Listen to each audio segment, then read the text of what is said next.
Hello friends, welcome to new Vinayaka institute. मैं विवेक कुमार आपका स्वागत करता हूं। आज हम अपनी ज्योग्राफी की सीरीज को आगे बढ़ाते हुए वर्षा के प्रकार, चक्रवात और चक्रवात के प्रकार जो है उसके बारे में जानकारी प्राप्त करेंगे।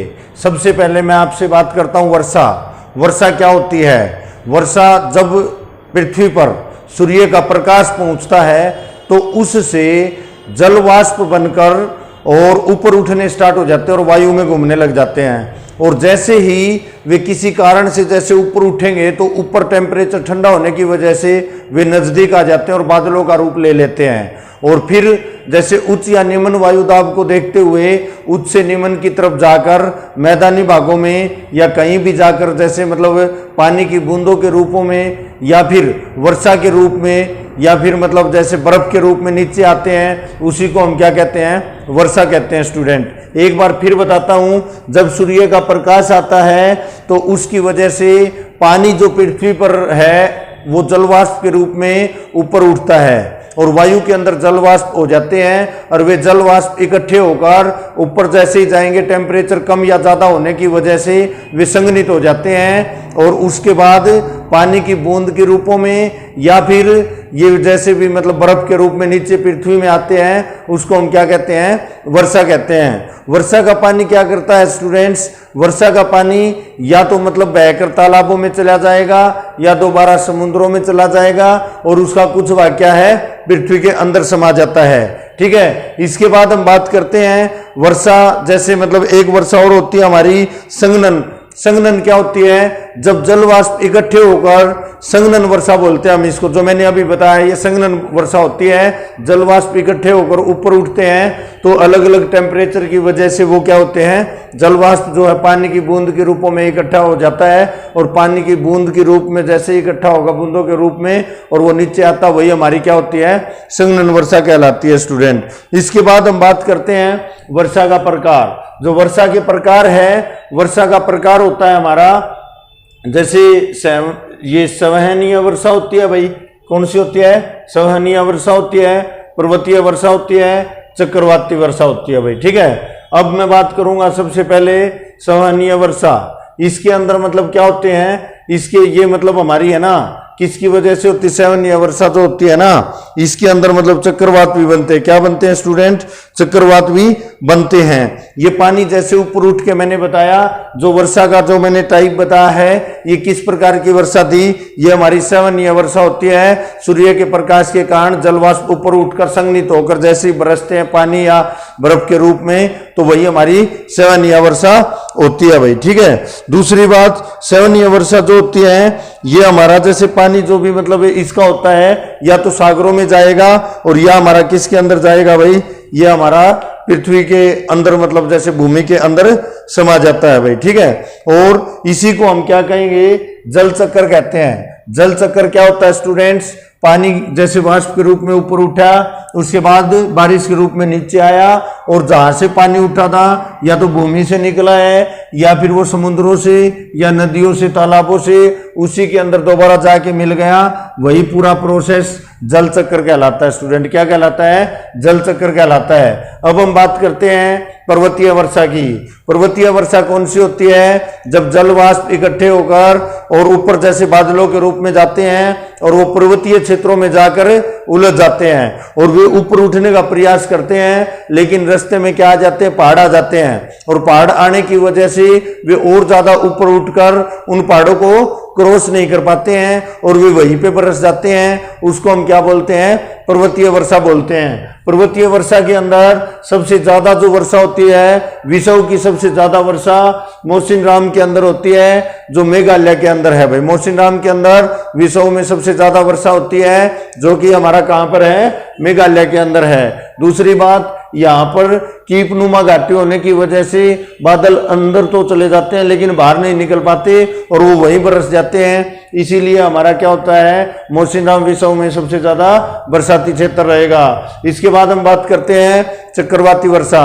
चक्रवाती वर्षा क्या होती है स्टूडेंट्स, ये समुद्रों के किनारे के आसपास होती है, और जैसे ही क्या होता है कि कहीं पर निम्न ताप या निम्न वायुदाब बनता है और चारों तरफ मतलब क्या होता है, कई बार उच्च वायुदाब बन जाता है, और निम्न से उच्च की, ये मतलब जैसे उच्च से निम्न की तरफ जैसे हवाएं क्या करेंगी, गमन करना स्टार्ट कर देती हैं, और जैसे ये गमन करेंगी तो ये मतलब चारों तरफ से प्रेशर होने की वजह से ये गोल गोल घूमना स्टार्ट कर देते हैं, अंडाकार या वृत्ताकार रूप ले लेते हैं, और ये मतलब क्या होती है, ये मतलब जैसे समुद्रों के किनारे जो होते हैं उसके आसपास ये गोल गोल घूमना स्टार्ट कर देती है, और गोल गोल जैसे ही घूमती है तो इनकी स्पीड लगभग 200 से 250 किलोमीटर प्रति घंटे की रफ्तार से होती है। इसके अलावा मैं बात करूं कि इसके अंदर मतलब बहुत तेज हवाएं चलती हैं और वर्षा होती है, इसी को हम क्या कहते हैं, चक्रवाती वर्षा कहते हैं। चक्रवाती वर्षा होने के लिए 3 कंडीशन जरूरी है। नंबर 1, वहां का टेम्परेचर 27 डिग्री सेल्सियस से अधिक होना चाहिए। दूसरी बात, वहां पर कोरियोलिस्ट बल होना चाहिए। क्या होना चाहिए, कोरियोलिस्ट बल। ये मैंने पहले भी बताया है, जैसे पृथ्वी की जो गति है सबसे तेज कहाँ होती है, विषुवत रेखा पे होती है, और वहां पे मतलब जैसे उसकी गति तेज होने की वजह से वहां पे कोरियोलिस्ट बल उत्पन्न होता है, ठीक है, तो वो होना जरूरी है। दूसरी बात, ये कभी भी विषुवत रेखा पे नहीं मतलब आता, क्या नहीं आता, चक्रवात नहीं आता है। इसके बाद दूसरा, 2 क्षेत्रों के बीच में अलग अलग जो वायुदाब है वो भी अलग अलग होना चाहिए, निम्न और उच्च वायुदाब होना चाहिए भाई, ठीक है। इसके बाद हम बात करते हैं उत्तरी गोलार्ध के अंदर जो हमारा चक्रवात होता है वो एंटी क्लॉकवाइज होता है, और दक्षिणी गोलार्ध में वो क्या होता है, क्लॉकवाइज होता है भाई। इसके बाद मैंने आपको बताया हवाओं की जो स्पीड होती है वो 200 से 250 किलोमीटर प्रति घंटा, और जो प्लस साथ में क्या होती है, वर्षा होती है। इसके बाद हम बात करेंगे जो चक्रवर्ती वर्षा होती है वो भी हमारी 2 प्रकार की होती है, उष्णकटिबंधीय वर्षा और शीतोष्ण कटिबंधीय वर्षा। ये उष्णकटिबंधीय क्षेत्र कौन सा होता है, 0 से 30 डिग्री हमारा विषुवत रेखा से 30 डिग्री ऊपर, 30 डिग्री जो नीचे होता है ना, वो हमारा उष्णकटिबंधीय क्षेत्र होता है, और उसके अंदर जो वर्षा होती है उसको हम उष्णकटिबंधीय वर्षा कहते हैं। और शीतोष्ण कटिबंधीय वर्षा कौन सी होती है, ये हमारी 30 डिग्री अक्षांश से लेके 65 डिग्री अक्षांश तक उत्तरी और दक्षिणी गोलार्ध के अंदर जो वर्षा आएगी, जो चक्रवात आते हैं उनको हम शीतोष्ण कटिबंधीय वर्षा कहेंगे भाई। इसके बाद हम बात करते हैं पिछुआ हवा के कारण कई ये मतलब किस दिशा में जाते हैं, पिछुआ हवा के कारण ये पश्चिम से पूर्व दिशा की तरफ मतलब मूव करते हैं। और जो चक्रवात होते हैं उसको भारत में हम क्या कहेंगे, भारत में हम उसको चक्रवात या साइक्लोन कहते हैं। यूएसए और मैक्सिको के अंदर इसको टॉर्नेडो बोलते हैं। क्या बोलते हैं, टॉर्नेडो बोलते हैं भाई। और ये कैरिबियन जो सागर है, कैरिबियन सागर के अंदर इसको हरिकेन बोलते हैं, और ये यूएसए के तटों पर जाकर, अमेरिका के तटों पर जाकर तबाही मचाते हैं। विल्ली विल्ली जो है ये ऑस्ट्रेलिया के अंदर ही उत्पन्न होता है, और ऑस्ट्रेलिया के अंदर ही जाकर मतलब वहीं पे मतलब क्या करता है, तबाही मचाता है। इसके बाद मैंने आपको एक बात और बतानी है कि इसके अंदर जो चक्रवात होता है, जो निम्न वायुदाब होता है ना, निम्न वायुदाब जो होता है इसको चक्रवात की क्या बोलते हैं, आंख बोलते हैं। और जो चक्रवात की आंख होती है ना, ये क्या करती है कि जब तक ये आंख खत्म नहीं होगी तब तक ये मतलब क्या है, चक्रवात चलता रहता है, और ये कुछ घंटे या कुछ दिनों तक चल सकता है भाई, ठीक है। और धीरे धीरे जैसे ये बल समाप्त होगा, निम्न वायुदाब और उच्च वायुदाब एक समान हो जाएंगे, वैसे ही चक्रवात क्या हो जाएगा, समाप्त हो जाएगा भाई, ठीक है। अब चक्रवात भी 2 प्रकार के होते हैं, एक चक्रवात और एक प्रति चक्रवात। जो मैंने बताया है ये सारा चक्रवात था। और प्रति चक्रवात क्या होता है, प्रति चक्रवात में इसका अपोजिट हो जाता है। कई बार क्या होता है, बीच में उच्च वायुदाब होता है और किनारों पर क्या होता है, निम्न वायुदाब आ जाता है।